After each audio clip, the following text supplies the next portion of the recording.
tao, Lord, sana po yumaman ako. Lord, sana po ganito. Sabi ko sa kanya, alam mo minsan, pumunta ka sa simbahan para sabihin, thank you, Lord, binigyan mo ako ng pagkakataon para mabuhay. Thank you. Alam naman ni Lord yung kailangan mo, siya nga lumikha sa'yo. Isang tingin mo lang, isang tulo lang ng luha mo, alam niya ibig sabihin. Hindi mo na kailangan sabihin.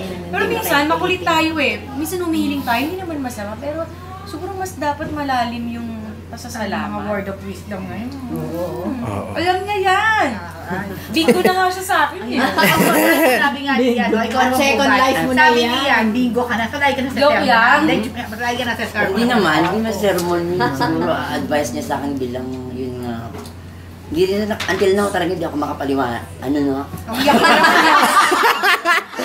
Hanggang ngayon hindi pa rin talaga ako makapaniwala na. Second life. Na nandito ka pa. Nandito ka pa. Kami pinagtagpo ng tadhana. Para mag-jowa. Ayun. So sabi niya na parang ang dami-daming taong pwede maging kaibigan niya, maging kaibigan ko, pero kami yung pinagtagpo ni Lord. Pero ang yung Ba't love, umiyak ka na naman? Kahit naalala yung love niya na nasa abroad, grabe yung diba? gratefulness mo sa kanya. Oo, palagi. Iyak na. Ano ba yan? naman. Utang ko kasi sa kanya yung buhay. Hindi naman. Totoo. No, sabi ko nga sa kanya, kala mo lang ako yun, pero ginawa kong instrument ni Lord para sa'yo. Oo.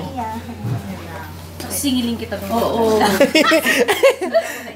Tingin ka naman pala buhay eh. Kapag alala. Ayan. Ano lang, forever, no? Sobra siya.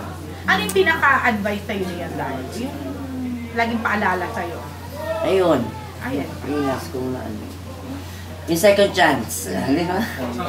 Mahalin. Pangalawang buhay ko na to. Kalusugan. So ibig sabihin ba nito sir na sa mga susunod na movie nila, allow na sila to have kissing scene with Enrique?